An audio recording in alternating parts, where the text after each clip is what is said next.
but you're going to hurt your own laning phase as a result. And again, because it's Kalista, maybe with an Ardent Sensor support, depending on something that we have seen recently from Trundles, is a little reliant on getting that early lead.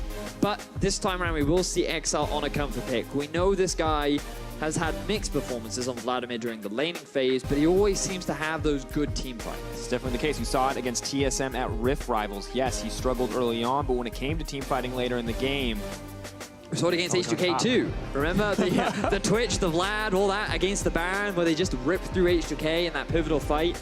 He's definitely had those game-changing ultimates, game-changing plays. But we'll have to see, because UOL, they really don't have a huge amount of hard CC in their composition. They're going to rely very heavily on getting these flanks, finding these picks, and the low mobility champion is that Syndra. So maybe if they can lock her down, but then you're going to have a Tristana on the backline who you still have to deal with. You guys know what to do. Vote at Twitter, hashtag H2K win, hashtag UOL win. This could be your last chance if H2K can close it out. But Unicorns of Love here in game 2. Slight changes to the composition. More comfort picks coming in. Cho'Gath again for Vizicsacsi. Now the Vladimir in the mid lane for Exile. But will it be enough for Unicorns of Love to find a win, or can H2K take their first victory over the Unicorns of Love in 2017? H2K undefeated when Jankos plays Zac. That's terrifying, man. Not only is Zac a really strong champion, when you have a dude who's really good at it too, that just, I don't know. I think it's super dangerous. As Medic says, Jankos has the best Zac stats of anyone in the league. He's only died once in 6 games and has a whopping 79 KDA. 79! That's a really big number, Draco. Yes, thank you! You didn't look surprised on your face. See, I'm not even surprised at this point because I got the numbers in front of me too, and I'm surprised that he gets to play it again, Vedius. And you know what? I'm going to suspend the disbelief. I'm going to believe that Unicorns of Love can execute this composition this time because they picked it again, right? And you have to trust that a top team in Europe will know what they did wrong and can adjust on the fly. So the thing we have to identify here is that both teams, once again, drafting team fight.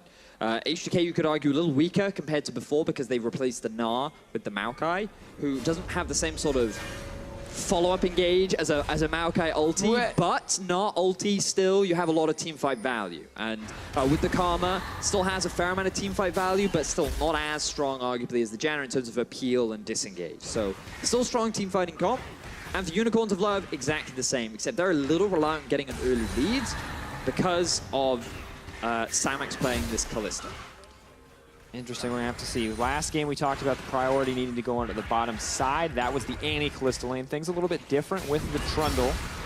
But Vedius, one thing coming out from Hylissang is the Bond of Stone. So in theory, we could see a Ardent Sensor Trundle on the bottom side of the map. But Hylissang taking a lot of damage. Of course, the best part about Trundle, I think, in laning phase as a support is that the passive does proc on every minion, so you will get a lot of that health back, but does his best to zone off the double-ranged lane. It just feels like a difficult fight for him at the moment. Well, they're trading very impressively. They will get the early level 2. Good to have Hylissang willing to sacrifice the life to get there, but now it has balanced out. At the end of the day, it's pretty even, though, between Che and Hylissang in terms of life. Now we have to keep our eyes on the pots. But moving in on the top side, this is an adaptation we did not necessarily see in game 1. Jankos will be spotted out in the jungle. Stretching strike. That's a min-maxing right there. Maximum efficiency. Nice. But speaking of Jankos, this guy, he had a great game 1. He was really the front line. You want to say sacrificial lamb, but he didn't die. He just utilized his passive extremely effectively and always found a way back into the fight. Now, I was going to say, he tried to make an early game play happen, but in game 1, he's going to try and make it happen again. Che now moving forward, hoping to ward for this play. Nuclear has been spotted out. Pillar comes in, not going to get a chance out. The Pillar makes terrain for Poppy to knock him in. Good damage comes in, and no tower dive failure this time. So just a positive advantage coming in for Unicorns of Love. So a bit of pressure applied from the Unicorns in the bottom lane. Good start for them. Definitely the direction that you want to be heading in. Meanwhile, things also equalized around the map. We haven't talked much about top, but we don't have time. Focus on the bottom side. Exhaust now burned onto Samex. So while the Tristana, the Karma, we may have expected them to be able to push out, it looks like the all-in threat from the Trundle and the Kalista may be enough, but eyes on mid lane. Pool comes out from Exile, stretching strikes, not going to connect. Ghost used to throw Jankos off on the targeting. Still gets a summoner spell though, so just trades the summoners across the map, but a much more even early game than we saw last time. Jankos making his pressure known in the middle lane, a thing that he is often known for. We talked a lot about how in the European LCS, it is both mid and jungle that seem to have the best in terms of synergy. Now, in the mid, no mana on Febby, so XL doesn't have to be too worried about losing his life. Of course, one of the perks of Vladimir, right, is you can just trade indefinitely, has to sustain. Extended laning phases are always going to be good for him, but also once Lost Chapter comes in for Syndra, she's pretty set too. She has the same sort of mana sustain that you have health sustain, so you have to be careful of that, especially around the level 6 mark. But once he has his pool, the kill threat of Syndra definitely mitigated. Now Jankos once again in the mid. You can see Hylissang also making that roam. The classic Hylissang move, after first back, he always looks for somewhere to gank.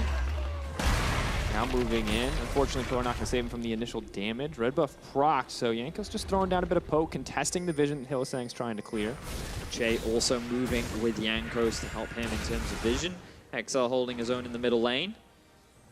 And that's very different from what we saw in Game 1, where Febiven absolutely dominated. Of course, I feel like we've talked about Febiven a lot already this series, but we have to hit him again after the Immaculate Cassio performance coming in Game 1. He just felt like the crux for this team to find success on.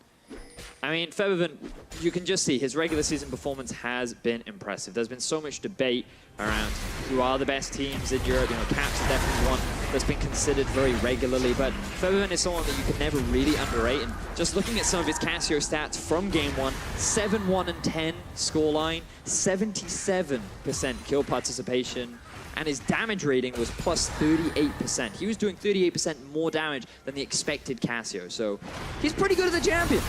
Definitely is the case, but Exile, he smells the opportunity for a 1v1. Jankos not going to have the chance to line up the stretching strikes.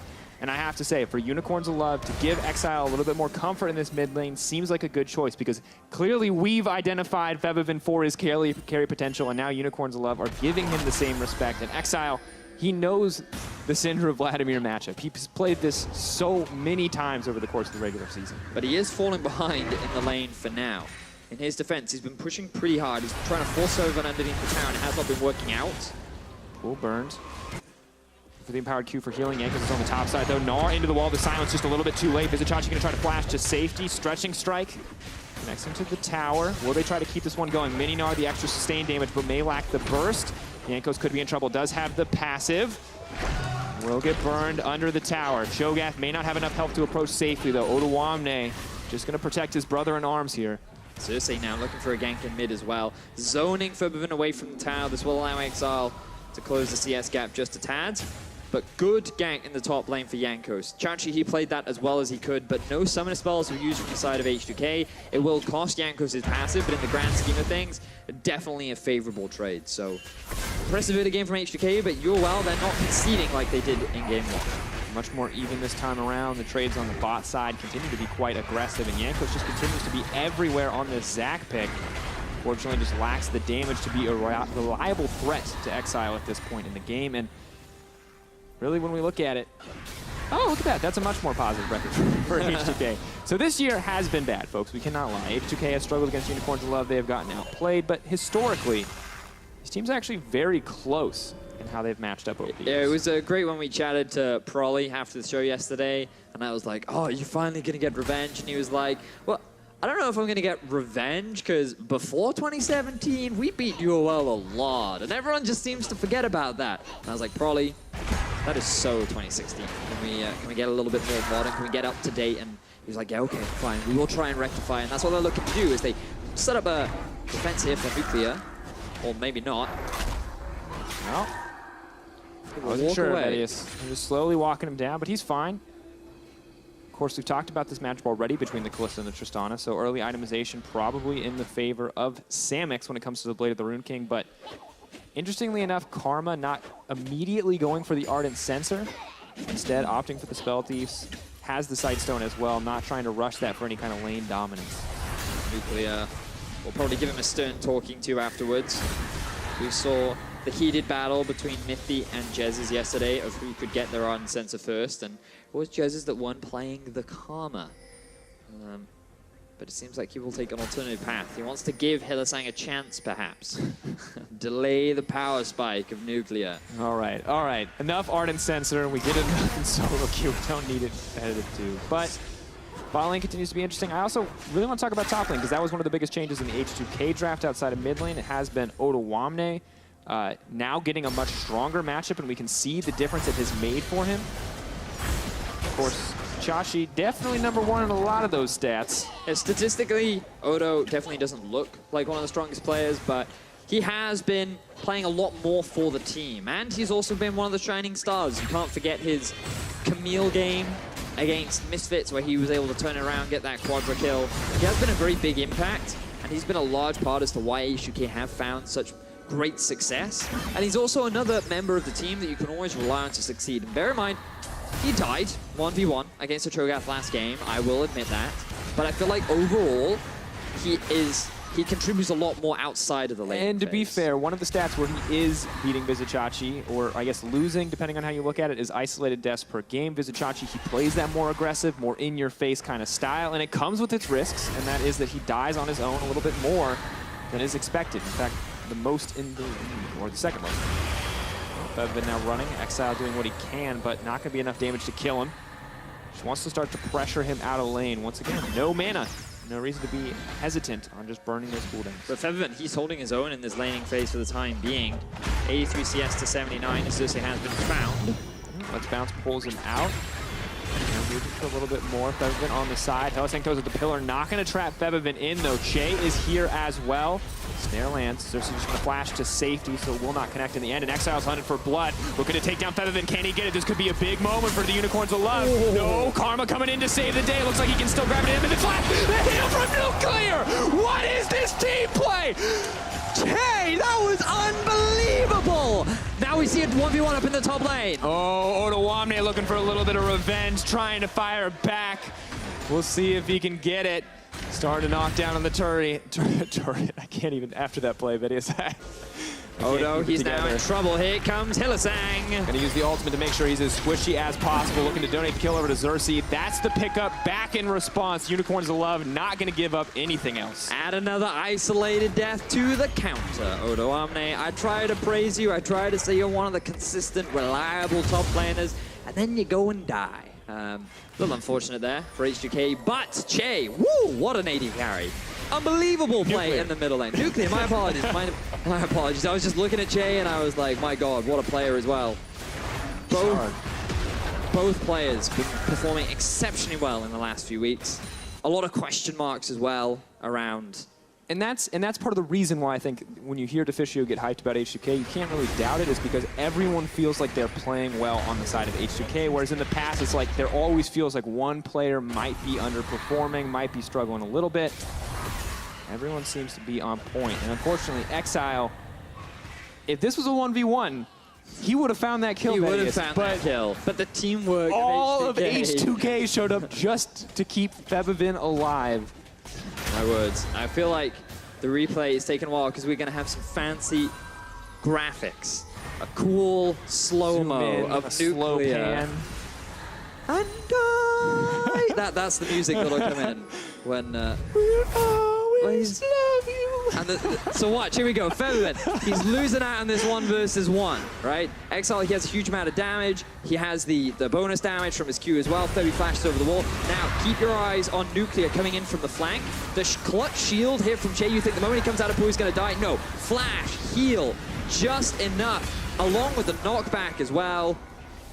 Beautiful. No, I will always love you, but they do keep their mid laner alive. I apologize to the audience for singing that. I mean, I joined in. They can hate us both if they want to. It was appropriate given the context. That was so fantastic from H2K. But Unicorns Love also getting a kill back. So Vedius, unlike the previous game, these teams are trading blows much more effectively. The difference this time around, however, is that H2K have gotten that tower, and at 13 minutes, it's a pretty decent gold lead. Xerxes not being behind this time around means he can go toe-to-toe a little bit better, but Shay now in trouble. Nuclear on the way. Let's get TP on the backside. Otawamne, Meganar coming in. Exile and Xerxes not near the fight. Leap over. Third stack on the Hyper. He's getting faster and faster. The flash forward. The Gnar into the wall. That's going to be the pick. Nuclear grabs the kill. H2K, they're being proactive. They're looking for opportunities, and now Exile is the next target. He does use the Ghost. A little bit of poke comes out, but H2K have their sights set on the mid lane tower. It's going to take a lot from Unicorns of Love to defend this, but against a Tristana may not be an option. Nico's flashing out, just trying to take down Exile into the tower. But H2K starting to grow that gold lead. It may not have come from kills this time around, but the tower lead definitely in their favor. Love seeing these plays from H2K. Notice how the TP will be just out of vision from the Unicorns. They do not see Odo coming from over the wall. Hylissang, he holds on to his flash, but Meganar is just about to be ready.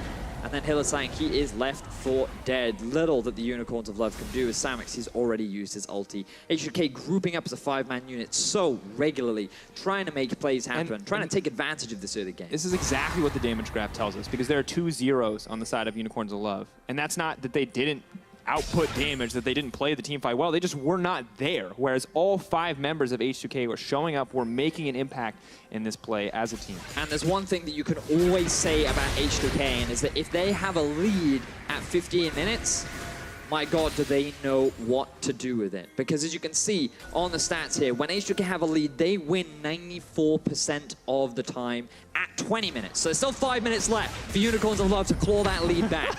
There's still 5 minutes left. But that's the thing is, look at Unicorns of Love too, Betty. Exactly. You can't count them out. Yes, 94% for H2K, but as long as we're looking at the numbers, Unicorns of Love in deficits win 50% of their games. And that's the key thing here. Unicorns are so used to playing from behind that they always find avenues back into the game. And that was how they were able to get that impressive best-of-3 win earlier on in the split. Knockup does land. Nuclear now in trouble. There's really no chances to get out of this one. He's just going to get nommed up. Vizichachi grabbing a kill, but it's traded for the tower. Not necessarily what Unicorns of Love want, but if they can take down Jankos here, it may be enough. He's just going to wait for his death, however. Passive going to get burned as well. Unfortunate, but he knows the second he charges the E, the Trundle Pillar comes up, denies the escape, and he just has to accept that one. So, a few misplays here from H2K. Unicorns, they capitalize. They find a few kills to help them get back onto the board. Close that gold gap ever so slightly. They'll be able to get that top tier 1, but they lost that top tier 1 in exchange. It's Exile now to 2v1. And Exile is fearless as he pushes in once again. Throws down a bit of blood. Let's just keep this one going. Power Q not going to come out here, but Vedius, we look at the mid lane. We talked about Fevvin. Yes, he's on this Syndra. Yes, if he gets ahead, he can start deleting people, but Exile in team fights on this Vladimir is a monster.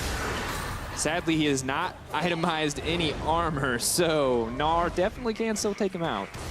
And also, Exile hasn't fallen that far behind in the laning phase. Yes, he fell behind in terms of farm, but he hasn't died in that 1 versus 1, which is great for Exile. Growth compared to what we saw earlier. And also, on Vladimir, not really, a massive early game champion. Yes, but that doesn't mean that he hasn't tried to be in the path. Let's not forget how many times we've had to slow-mo break down 1v1s between him and a Syndra where he thought he had enough damage and then he ends up losing his life. He didn't make any of those gambles today. He's played the slow, calm, collective style. He is gearing more towards those team fights, and Kalista has completed Blade of the Ruin King. So even though Unicorns are at a deficit, their composition overall is in a much better position for fighting.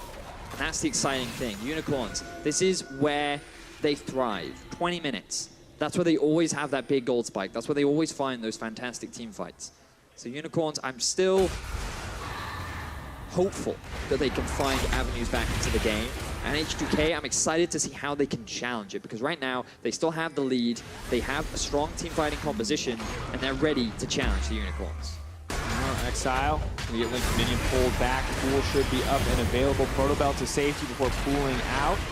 If they're going to lead forward, they're looking to get aggressive. Not quite enough. Healing comes in from Exile to save the day.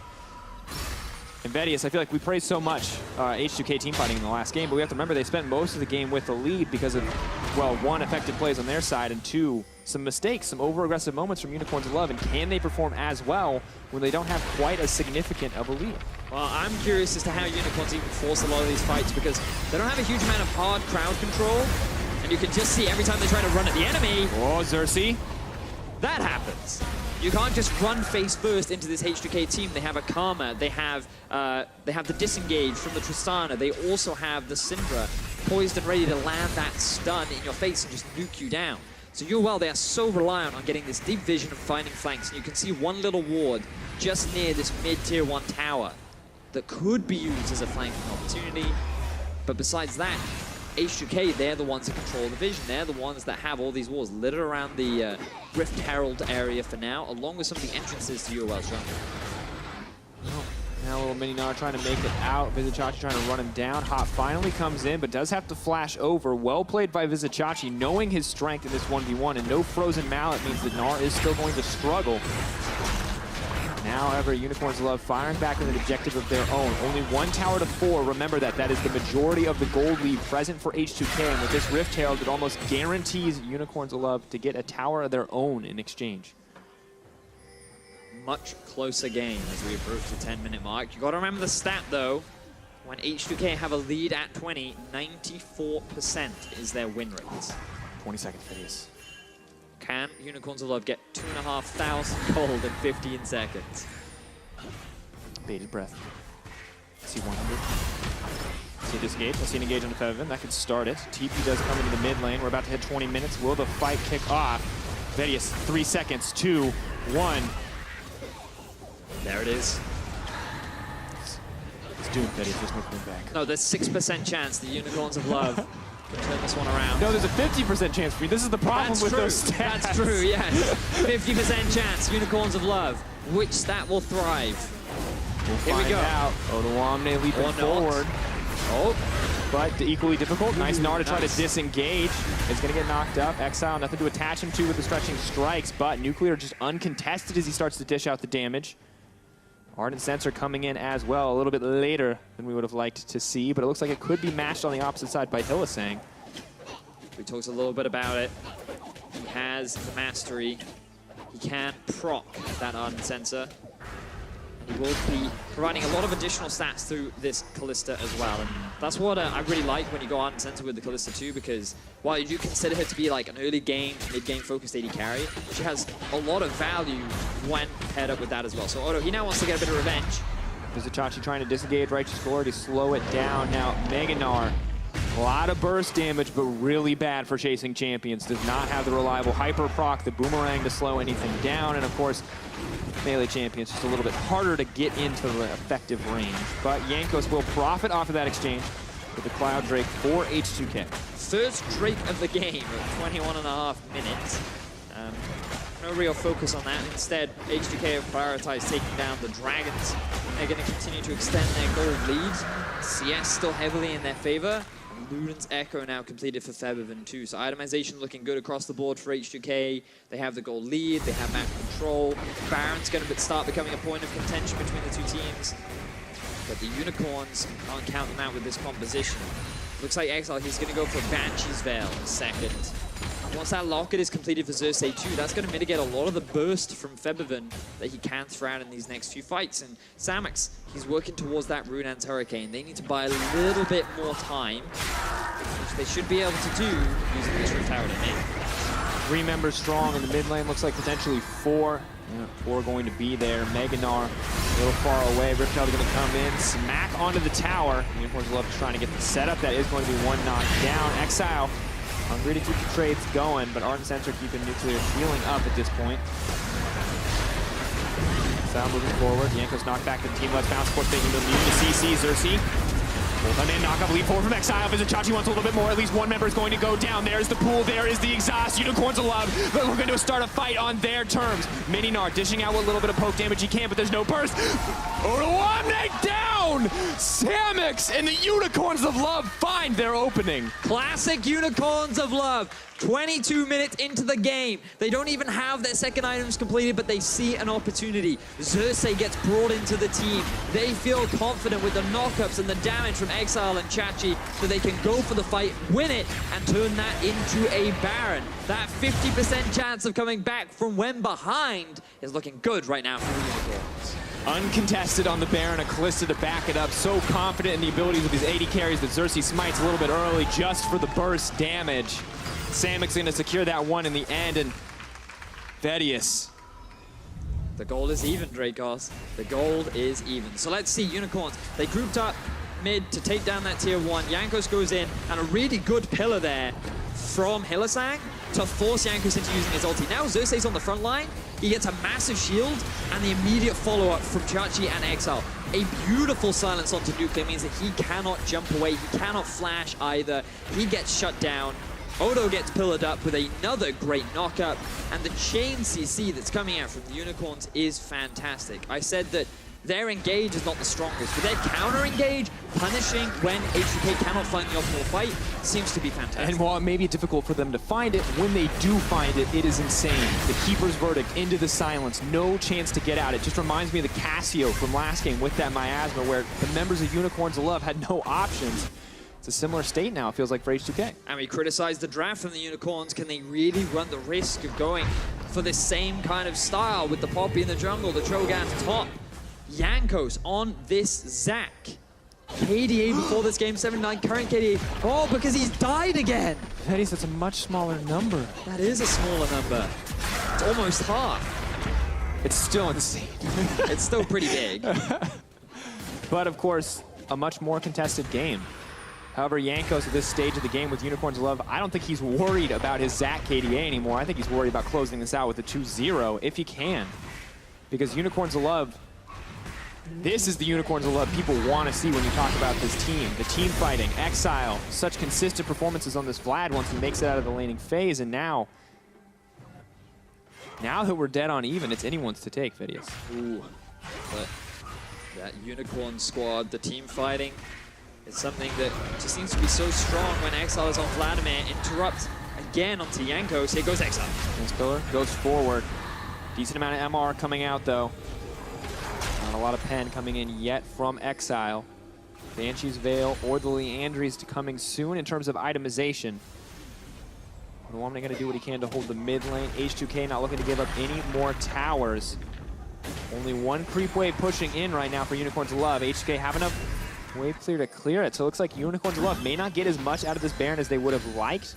No Baron or no Dragon up and available, so nothing to take there, and only a minute left on the buff. Now remember, H2K, they still have a good scaling composition. Tristana scales exceptionally well into the late game.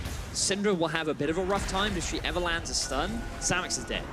Locket of the Alliance Solari will help, but there is so much damage between both Febby and Nuclear, along with Odo being able to get a follow-up ulti too. There's a lot of threat that you will have to take into consideration. It's all about who gets that optimal fight. See it? So they're trying to contest the tower dive. Jankos could be in trouble. Passive will be utilized. KDA could get a little bit worse, but TP in. Odoamne going to save it.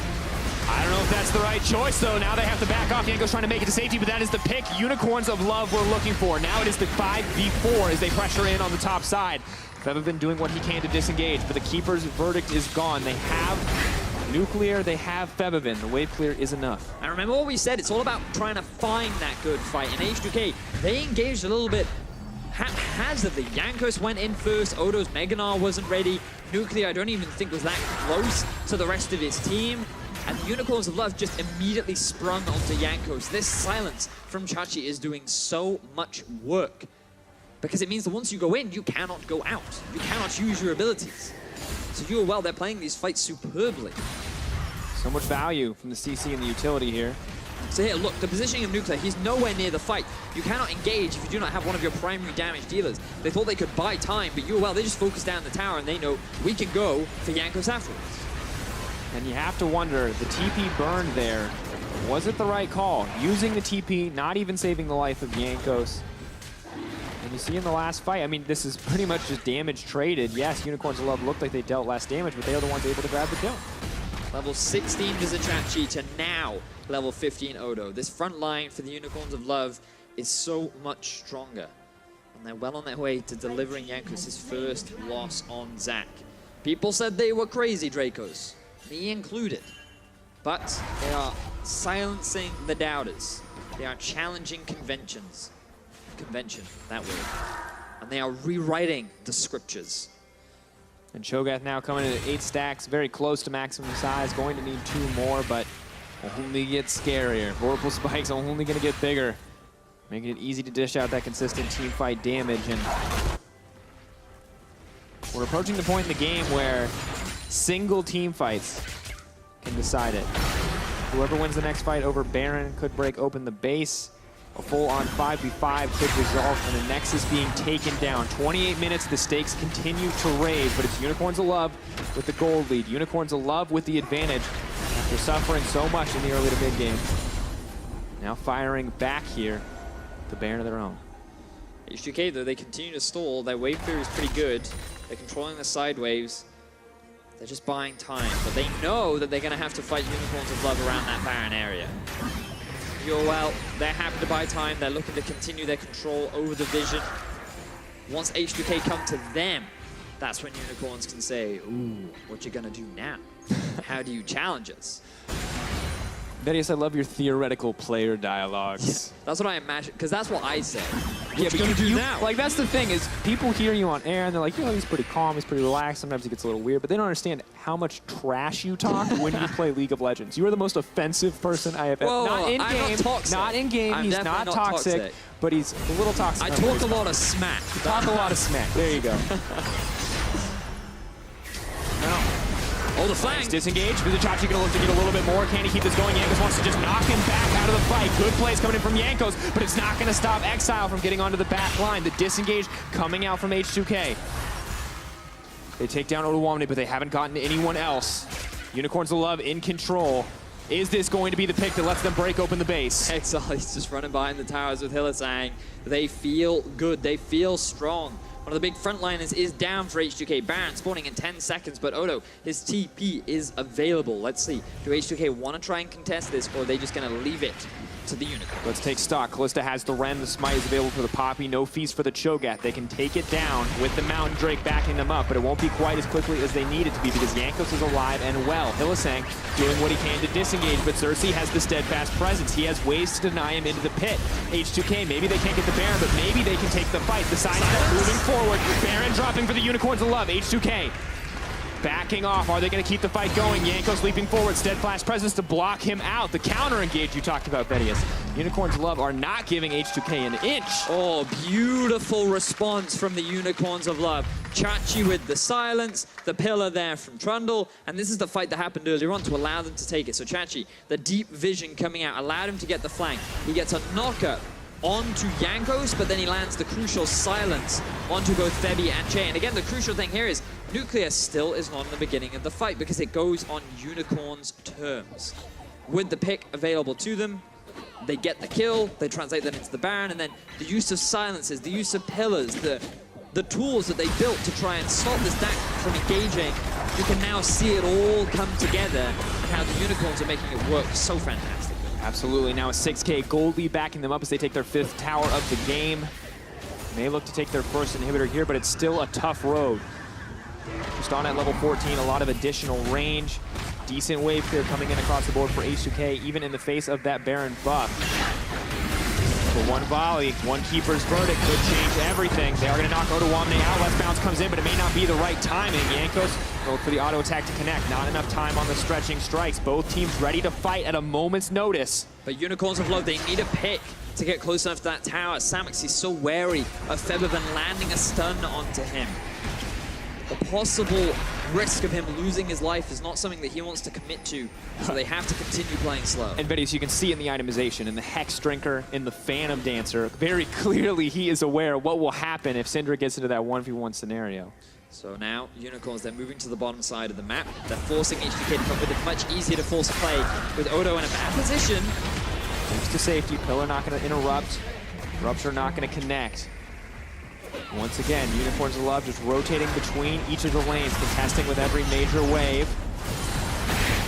Rupture does land. No follow-up in the end, however. Unicorns of Love cannot break into the base, cannot force a fight under the tower. They do not have a big enough lead. They do not feel confident to get too greedy here. Yeah, the wave clear is still very strong for H2K. They're going to meet the wave in top before it gets to the tower, so Unicorns can't take advantage of it. Unicorns will just walk away with the gold for now. They'll go back, spend some of it, but the base still defended by H2K. They held the line for now. Their late game is still reliant on that of Nuclear, working towards his 4th item. I believe it'll be the Mortal Reminder to try and mitigate some of the self-healing coming out from Chachi and Hylissang and And the Vladimir, too. That's a good target to get those deep wounds on. Ah, yes, the guy entirely based around healing. Yes. It's important to mitigate that. Well, completely agree. Mortal Reiner will be completed as predicted. And Vedius, you know, Gnar, we talk about this pick all the time. It feels like it offers a little bit of everything. It's got the team fight presence, the crazy potential to CC multiple members. But when you look at the members on the side of UOL that need to be locked down, Kalista, very easy to dodge, very easy to outmaneuver. And Vladimir, I mean, you just push W, right? And none of that is going to go through. And now with the Zhonya's as well, it feels like that dream teamfight scenario where Gnar has more value than Cho'Gath may not be quite as realistic as it once was. And you can just see the difference on Exile when he plays that comfort pick. He's in a 1v3 right now. Let's see if he loses life. Forward, doesn't throw out the ultimate. So much damage going on to Nuclear. The shielding comes in. Defiance from Che. The team healthy, but no summoner spells traded on the opposite side, so just a ghost given up. Now Odoamne, though, the one moving forward, looks like he wants to start a fight. Keeper's Verdict will be dodged. Meganar on the way. Odoamne not going to be able to stop the transformation, but Vizichachi's pushing in on the bottom side. Unicorns love. The rest of the members, at least, are turning their attention to the top. For now, H2K just so content to keep this going. Nard back into the tower. Well, not going to come out. Vizichachi has so much max health damage. Oh my god. Odoamne just barely tickling him. Rupture does come in.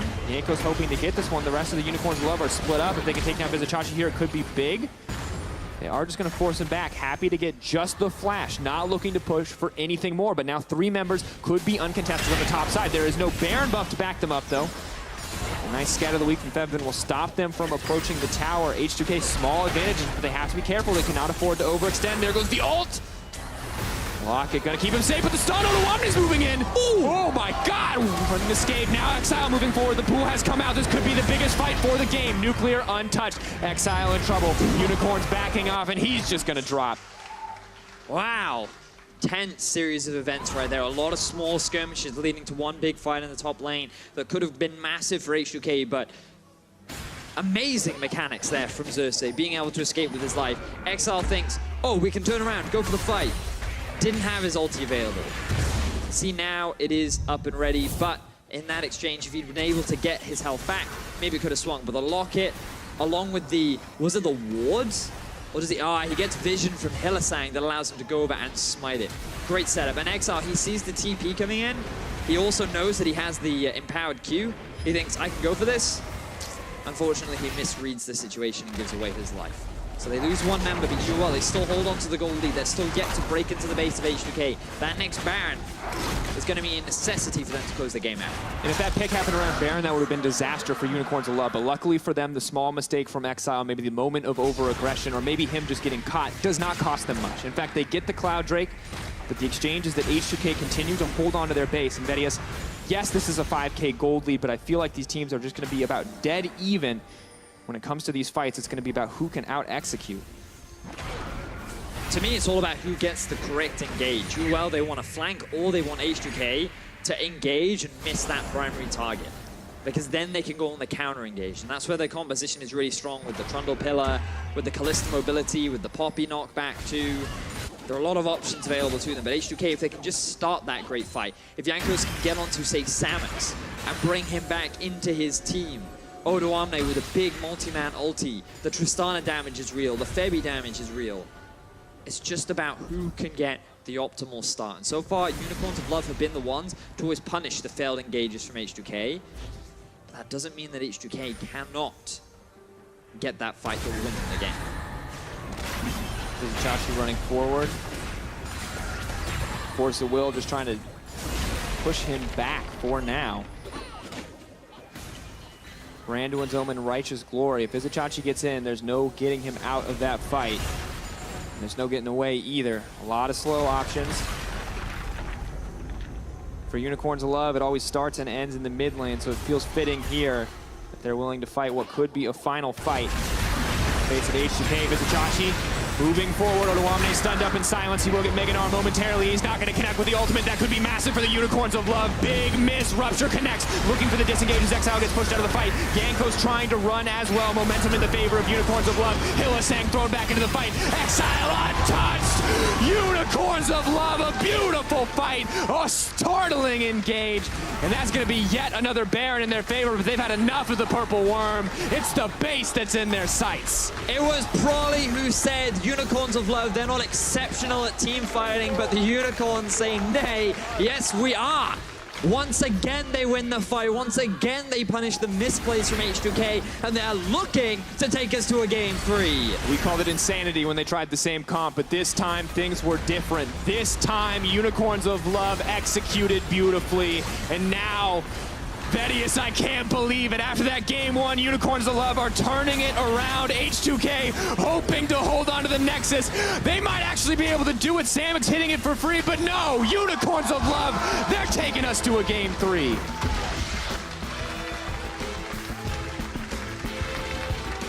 Whenever you doubt, whenever you don't believe, that is when the Unicorns show you their magic. They fell into an early deficit. The 94% win rate went ahead for H2K. Could not match the 50% win rate of the Unicorns. And now it gets a little smaller, and the Unicorns' win rate and the deficit gets a little bigger, and it gets a little harder every time. And for H2K, I don't even know what to say. It was so good for so much of the game, but Vizichachi with the TP flanks, always coming in at the side of the fight. The ruptures so many times hitting the Gnar in mid-flight. The little Yordle trying to leap to safety, knocked up, and then immediately taken out of these exchanges. And in that final fight, there were just so many misplays from H2K. The fact that the Gnar ult missed, the Zac ult didn't really hit anyone. Febivan, he was on the flank. He could have had a huge multi-man stun and maybe even saved some of his team's life, but he failed it. He misplayed that ulti, and there were just so many small things that went wrong for H2K. I feel like they just collapsed under the pressure. They were like, oh no, it's happening again. We lost a few early fights, and now there's nothing we can do. And I think even though Exile, he went 0-2-7, you got to ban that. Take him off it. Clearly, the difference between his Galio and his Vlad, I mean, come on, is just so Let's huge. go to the damage. Let's go to the damage. Come on, because like, yes, 0-2-7 is not the score line that you want to see from your mid laner, but you look at the Vladimir damage output. 25,000. He was efficient with his damage. That's what he was. He was the biggest damage contributor on the team. He was.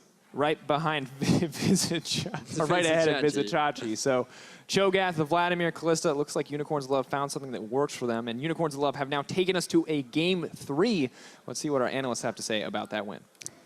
We concur. Obviously, that Vladimir is a huge influence, and it isn't necessarily about the damage output, but the influence in teamfights, which we will see later on. And when we look at the picks and bans, yes, there were a lot of similar elements on both sides, but that Vladimir just enabled Unicorns of Love to play differently. And the Fisho had something to say about H2K specifically not building in enough late-game safety this time around. Is that correct? Yeah, I think this time around, Unicorns had the better late game, which is what they've been using in the past to beat H2K. And the key thing for me in the draft, and this is obviously a little bit of hindsight, but also something maybe probably or should have looked at during the draft, is the Taliyah ban you guys see down the left corner. I think that was a mistake from H2K because it meant they were lacking a safe, blind, pickable mid laner that is not Syndra. Because when you pick Syndra against Exile, he goes Vladimir every single time. And we know that he will suffer a little bit in the laning phase, but then he'll be much stronger than you in team fights. And that's what Unicorns use to win late game fights. So I think actually H2K should have left the Taliyah open. Had it been blind picked by Exile, which would have been surprising, but let's say he did blind pick it, you can still pick the Syndra against it, and you have a fine matchup where you're not that afraid of Exile's late game. But this actually pigeonholed H2K into the Syndra, meaning the Exile could get his comfort pick, and we know he can only really perform on the comfort picks, like the Vladimir, LeBlanc, and Talon as the ones. So that actually allowed him to look really good. That it did was really good for them, and especially the team fights, and H2K didn't manage to build up a similar lead as they did in game 1. So let's take a look, Strats, at some of the team fights and why exactly Exile specifically is so good for Unicorns of Love. So when you look at Jankos going in here, this is what he was doing all the time in game 1, going aggressive, looking in for the fight, but the problem is Xerxes this time is actually able to have the impact in teamfights, and the amount of damage that comes onto Nuclear, actually puts the fear in him for later on. He doesn't want to be anywhere near the team fights the later this game goes. And this was the first real example of Unicorn saying, hey, we'll turn it back around with this Vlad going forward into the fight. And consider this replay, and let's pretend it was game 1. There would have been no Vladimir going in with Visichachi to kill Nuclear. It would have been a Galio going in with way less, damage. And it would have been Samex as a solo damage dealer sitting very far back, not actually able to kill the backline of H2K. So the change, the adaptation from Unicorns to get the Vladimir, who can actually deal damage and help Samex, so not be the only carry on the team, was a massive shift, allowed them to dive the backline and kill Nuclear or Febiven.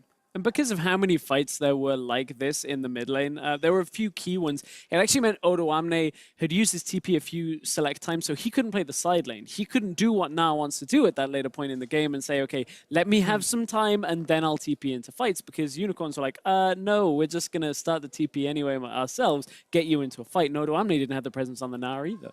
Right, so he didn't have the presence to TP in, because I wanted to kind of travel back to what we said before the game or before the match, being that even in a situation where it comes to 5-on-5 team fights, we think that H2K has caught up and is in a good state. Was this just an instance of a game where, because of the way the game went, Odo Amne couldn't TP in, they couldn't kind of decide the pace of the team fights, and they were far behind? Is that a forgiven factor for them in these team fights? Well, I think the main reason they lose fights here is because the comp is weaker in team fights. So if both teams are roughly the same in terms of overall team fighting strength, whoever have the better fighting comp is obviously going to win. Like Karma in the late game is just an Ardent Sensor bot, nothing else. Obviously the Syndra in the late game versus Lockets and Hexstringers and all that kind of stuff. Yeah, frustrating. You're not going to kill anything. So I think Unicorns just had the superior late game. Obviously H2K should have been able to do more in the early to mid game with their draft, but that's where Unicorns actually had some really good plays and had some good answers, especially with Visichachi. Yes, very good team fights overall. We're going to take a look at a couple more of those, and I do want to kind of look forward also to the final game of the series, because the way we identify it is, well, the change of Vladimir coming in is really good for them. It mostly occurs when there is a Syndra on the other side, so the game plan should be easy for H2K, obviously. So in my book, that means we get a game like game 1 again, because we have seen that Exile kind of pigeonholes on his comfort picks when he gets them. Right, I would think so. I hope H2K will recognize that, but I also don't want them to do what H2K have done in days gone by. It may even have been the last time these two teams played, when they said, okay, we need late game, let's draft for late game, and they picked like a Victor, they picked like this heavy scaling composition and just got out team fought. And if that happens again, they have to get to this point in the game and have both Febiven and Nuclear online to out team fight the Unicorns of Love, and that has been the crux. I don't want to see them fall into the same pitfall another series. They are in a situation where the 3 bans they'll be using first phase in blue side have been LeBlanc, Rakan, Thresh. There is some flexibility right there. There's some room for changes if they want to. Like, I think you can replace the Thresh ban with maybe a Cho'Gath ban. If they are actually respecting Visichachi on that champion. It's been 2 good games from him. Obviously, they want the Zac to be left open again. But the way Unicorns have been drafting, they ban Elise, and this time they ban Janna. They were left with Kate or Zac or Cho'Gath as like the last ban for them. So I think if you just ban Cho'Gath on your own, they have to decide between Kate or Zac. And you want both, obviously. If they leave both open, you're still fine taking a trade of you grabbing the Caitlyn, most likely for Nuclear. And there's still plenty of junglers to play. Interesting. Also, because of all this, a lot of the teams have chosen to play a bit trolly today, but we are learning a decent amount about these two teams. Very interesting. I guess you guys are not changing your vote. Your H2K win is still both the anthem here. I think they should. Did we even vote in the first we didn't vote. I didn't ask you because you guys were so positive about H2K. That was my vote, 2-1 yeah. H2K. I'll hold my hands up. Yesterday I said 2-0 H2K. I did Got disappointed in game 2. Right. Well, after fighting all season long, H2K and the Unicorns of Love are gearing up for one last battle to settle the score. The final game of the summer.